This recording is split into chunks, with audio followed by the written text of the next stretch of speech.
Find yourself in a comfortable, upright position. Close your eyes if you can.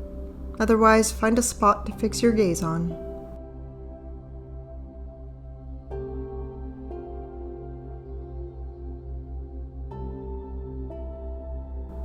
We're going to do this exercise in your imagination. You're going to create a fantasy of your ideal 100th birthday.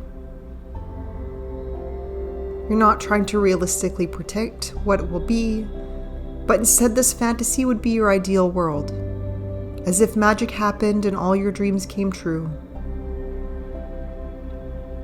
It's your 100th birthday and everyone who matters to you. Family, friends, your partner, parents, children, colleagues. Anyone and everyone whom you care about, even if they're no longer alive, is present at your birthday party. And this party might be a small gathering or a large party.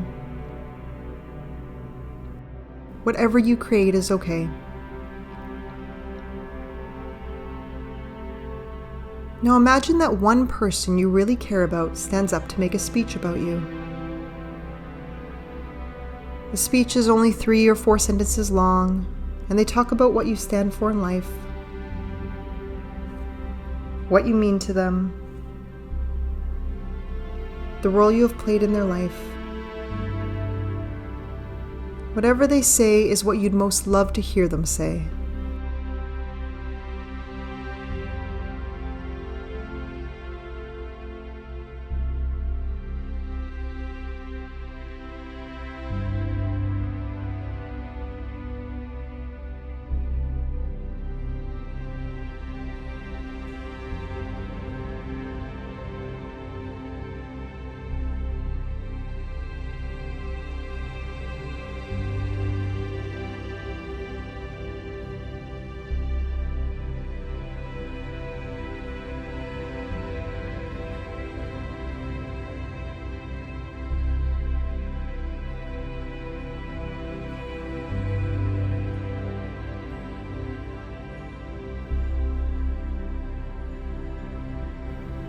Now a second person you care about stands up, and they just give a 3 to 4 sentence speech about you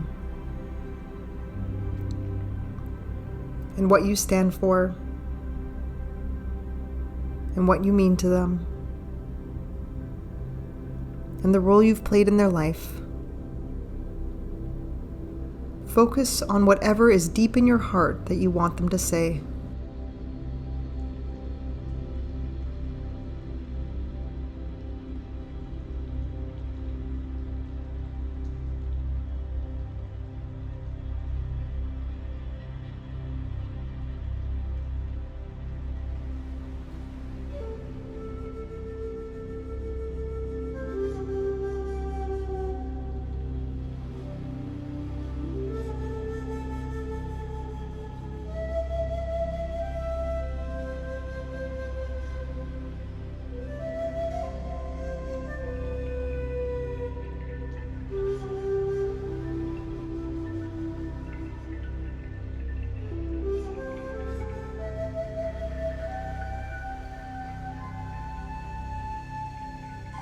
Finally, a third person you care about stands up. They also just speak a few sentences about what you stand for, what you mean to them, and the role you've played in their life. Remember, this is what you most want them to say more than anything.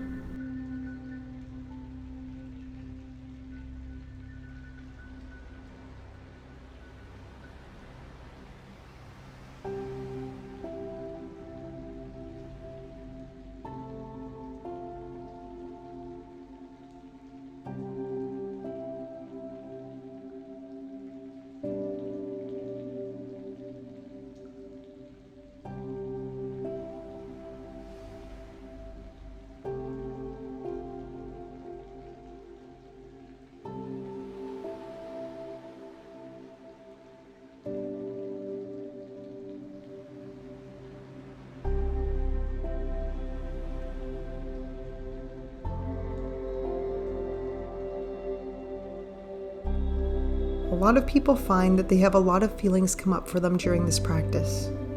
Some of these feelings are pleasant and happy, and others are painful. Just notice what you are feeling. What do these feelings tell you? What do they say about what matters to you? What sort of person you want to be? And what you're currently neglecting, if there is anything.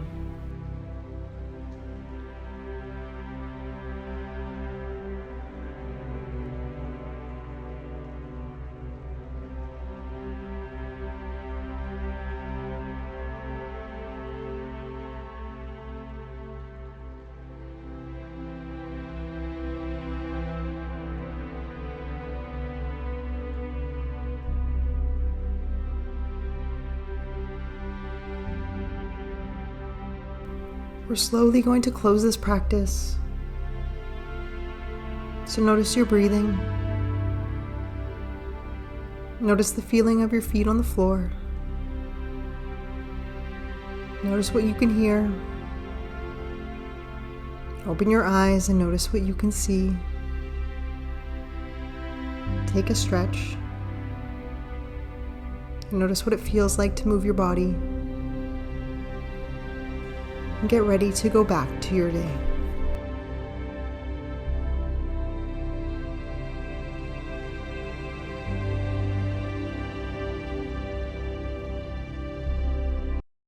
Your 100th birthday, or whatever birthday you decided to make that in your future. Why did we do this kind of practice? Well, this kind of practice is great to connect with our values. That's really the point here, is to try to really deep dive into who and what are important to you. What qualities are important to you? What do you value in life?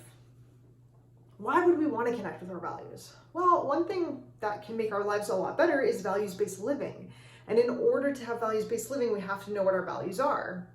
So what's values-based living, you might be asking? Well, that is just living in accordance to our values. It's doing activities, it's doing things that will help us improve our lives, but really just live a good life. So for example, this is one I love to use, is if your value is health, but you lay on the couch eating potato chips, you're probably not really living by your values. And hey, we all do this. This is why I like using an example, because most people do value their health, and most people do at least once in a while lay on the couch and eat potato chips. And that's not necessarily a bad thing. However, if that's all you're ever doing, then you're really not living by your values. Whereas if you're living by that health value, for example, that means you're going out for a walk or hike every day instead of laying on the couch. Or maybe it means that you're cooking a nutritious meal. It can mean a lot of different things, because there's a lot of different ways to live by our values. So again, the point of this exercise was just to get clear on what our values are. So let's take a moment and just reflect on, what came up for you during that practice. What thoughts and feelings came up for you? And what are you noticing now as you reflect back on that noticing? Everybody take care and keep making the most of it.